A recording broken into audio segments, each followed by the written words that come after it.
అందరికీ నమస్కారం. నేటి శ్లోకము దేశే దేశే కలత్రాని దేశే దేశేచ్ఛ బాంధవ తంతు దేశ నపశ్యామి యత్ర బృహత సహోదరః. దేశ దేశాలు తిరిగినా భార్యలు దొరుకుతారు, దేశ దేశాలు తిరిగినా బంధువులు దొరుకుతారు, దేశ దేశాలు తిరిగినా మనకి మిత్రులు దొరుకుతారు. కానీ మన తోబుట్టినటువంటి వారు మనకి ఆ జన్మకి మాత్రమే లభిస్తారు.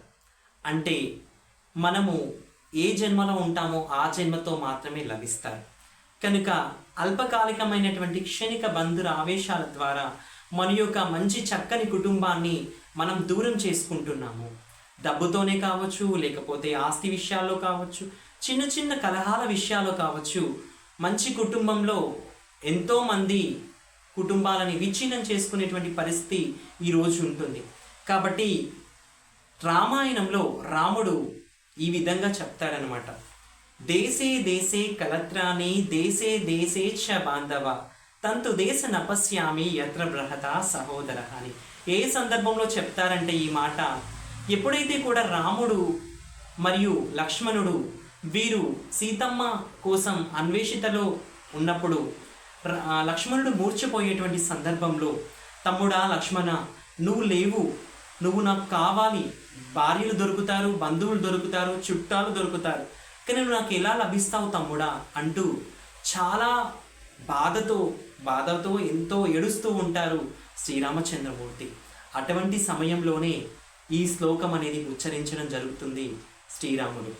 కాబట్టి ఈ యొక్క విషయాన్ని తెలుసుకున్నటువంటి ఆంజనేయుడు సంజీవని పర్వతాన్ని తీసుకొచ్చి ఎంబడే లక్ష్మణుడిని కాపాడతాడు.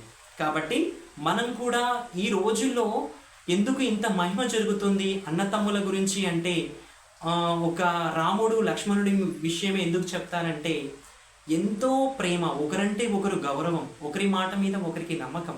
కాబట్టి రాముడు అంటే గౌరవం, అదేవిధంగా తమ్ముడు అంటే ప్రేమ. ఎందుకంటే ఆయనకు చూడండి, అయోధ్య అనేటువంటి మహానగరంలో అంత పెద్ద సామ్రాజ్యంలో ఉన్నప్పటికీ కూడా అన్నతోనే ఉండాలని తను అరణ్య మార్గంకి వెళ్తాడు కదా.